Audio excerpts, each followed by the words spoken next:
Quito, 16 de febrero de 1972. Dictadura y democracia. En Ecuador, nada es lo que parece. Hasta 1972, el petróleo estaba controlado casi en su totalidad por empresas internacionales. Ese año, las reglas del juego iban a cambiar de la mano del gobierno dictatorial de Guillermo Rodríguez Lara. El general se presentaba como un hombre de izquierda. Llamó a su gobierno Revolución Nacionalista. El régimen de Rodríguez Lara revisó las concesiones de las empresas extranjeras dueñas del petróleo ecuatoriano. A mediados de 1973, impulsó el ingreso del país en la OPEP. Esa alegría que salió de vuestros espíritus del oro negro ecuatoriano y para la mirada de todos los países del mundo que bien necesitan de nuestro petróleo. El gobierno puso en práctica una reforma agraria. No solo entregó parcelas a los campesinos, también destinó créditos a la agricultura y protegió a los pequeños productores. En la vereda de enfrente se ubicaban los grandes monopolios que comercializaban los bienes agrícolas. A diferencia de otras dictaduras de la región, el régimen de Rodríguez Lara no implementó un plan sistemático de terror, pero mantuvo el parlamento cerrado, decretó el estado de sitio, encarceló a periodistas y confinó en la Amazonia a políticos opositores, que luego liberó. También reprimió protestas sociales. En Ecuador, todos recuerdan a Rosa Paredes, una joven maestra que luchaba por lograr mayor dignidad en su profesión. El 10 de agosto de 1973, se dirigió al centro de Guayaquil para participar de una gran movilización convocada por estudiantes y docentes que pedían mejoras en la educación. Uno de ellos lanzó una bomba de gas lacrimógeno que impactó justo en el rostro de Rosita. La joven agonizó durante unas horas y murió. Desde ese día, se convirtió en un símbolo de la lucha popular. Acusaban a Rodríguez Lara de comunista, de estatista y de perseguir a la empresa y a la propiedad privada. En agosto de 1974, el régimen estatizó el 51% de las acciones de la petrolera norteamericana Texaco Gulf, un símbolo entre las compañías extranjeras. La respuesta no se hizo esperar. La empresa inició un boicot a la producción y a la exportación. Frente a la presión que recibía desde el poder local y también internacional, Rodríguez Lara debió revisar su política a favor de los sectores populares que profundizaron su lucha. El 13 de noviembre de 1975, más de 500.000 de trabajadores adhirieron a una huelga general en todo el país. Pedían un aumento de sueldo y continuar con las reformas que beneficiaban a los obreros. Unas semanas más tarde, se movilizaron los campesinos, que exigían el cumplimiento de la reforma agraria. Rodríguez Lara ya no tenía contactos en los que respaldarse. A principios de 1976, las Fuerzas Armadas lo destituyeron. Comenzaba otra etapa de la dictadura, más violenta, más dura. El nuevo triunvirato asumió el 11 de enero de 1976. Era una junta de gobierno formada por las tres armas. El régimen derogó las medidas reformistas de Rodríguez Lara, paralizó la reforma agraria, garantizó a los empresarios rurales la inviolabilidad de la propiedad de sus tierras, acentuó la dependencia con las empresas petroleras norteamericanas, devaluó la moneda y congeló los salarios. La desocupación comenzó a crecer al mismo ritmo que las protestas sociales. El 18 de octubre de 1977, los obreros del ingenio estatal Azucarera Tropical Americana se declararon en huelga y tomaron las instalaciones. «Disponen de 2 minutos para desalojar el lugar», ordenó una voz luego de unas horas.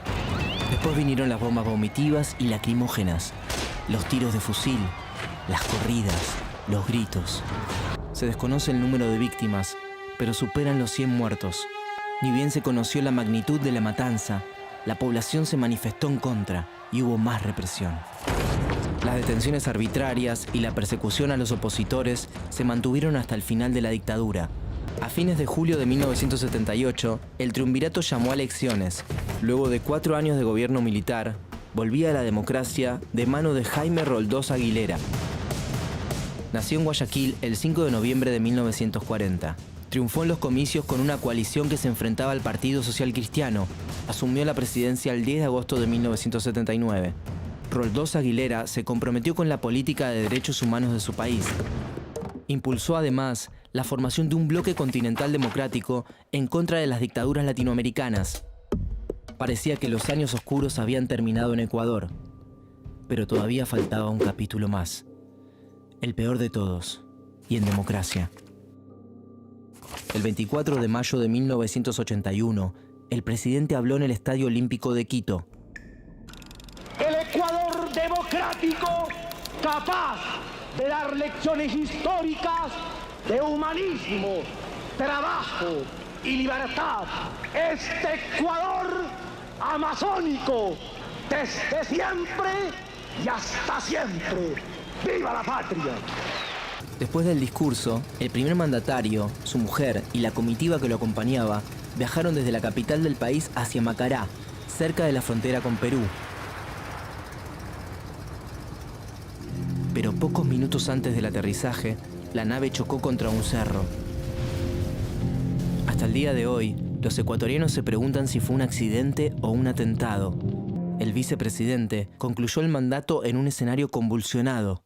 Ecuador quería un cambio y el 6 de mayo de 1984 votó mayoritariamente al Frente de Reconstrucción Nacional. El nuevo presidente ecuatoriano se llamaba León Febres Cordero Rivadeneira. Pese a sus promesas, Febres Cordero llevó adelante una economía regida por los vaivenes del mercado. Aseguraba que el crecimiento empresarial iba a traer aparejado el pan, el techo y el empleo. No sucedió. Mientras una pequeña porción de la sociedad se enriquecía, el resto de los ecuatorianos sufría su política, traducida en más hambre, miseria y desocupación. El gobierno de Febres Cordero respondió a los reclamos sociales con violaciones a los derechos humanos, desaparición de personas y ejecuciones extrajudiciales. Como en otros países de América Latina, pero en este caso en democracia, en Ecuador se instauró un plan sistemático de represión que quedó en manos de las fuerzas de seguridad. Comisarías, dependencias del ejército y otros organismos oficiales se transformaron en centros clandestinos en donde se detenía y torturaba a los opositores. El blanco principal fue la guerrilla Alfaro Vive, carajo. Los objetivos históricos que la organización se plantea, en primer lugar, la democracia que debe expresarse en la vida diaria de todos los ecuatorianos. El segundo objetivo, la justicia social. Alfaro Vive, carajo, surgió en forma clandestina en la localidad de Esmeraldas, en 1983. De ideología de izquierda y revolucionaria, defendía principalmente los derechos de las poblaciones indígenas y luchaba por la redistribución de la tierra. Su golpe más publicitado fue el secuestro del banquero Naín Isaías Barquet, que permaneció 25 días en cautiverio. La guerrilla pidió $5 millones a cambio de su liberación. El gobierno no aceptó las presiones y se negó a negociar.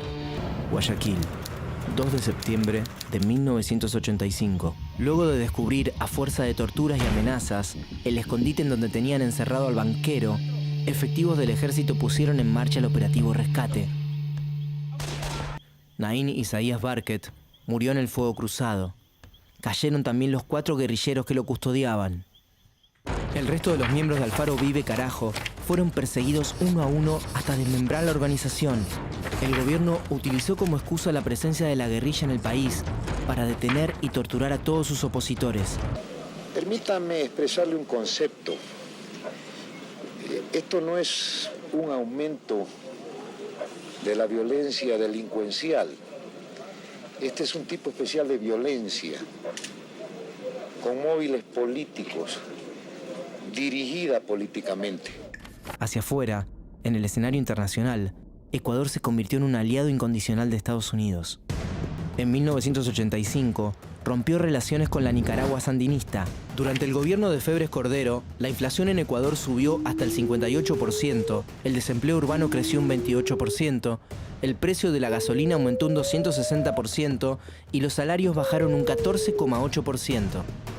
Se registraron 126 homicidios a manos de la fuerza pública, 240 personas torturadas, 200 incomunicadas, 500 privaciones arbitrarias de la libertad y 7 desapariciones de personas.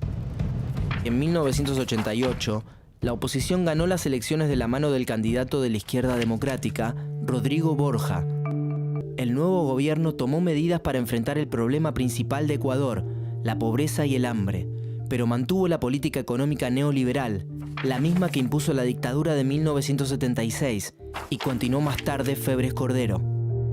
La historia ecuatoriana, en la segunda mitad del siglo XX, es singular. La dictadura de los 70 intentó nacionalizar el negocio del petróleo y llevar adelante una reforma agraria. En cambio, la democracia de los 80 afianzó las leyes del libre mercado, incurriendo en las peores violaciones a los derechos humanos para callar las voces de protesta. En Ecuador, los crímenes todavía están en la mira de la justicia.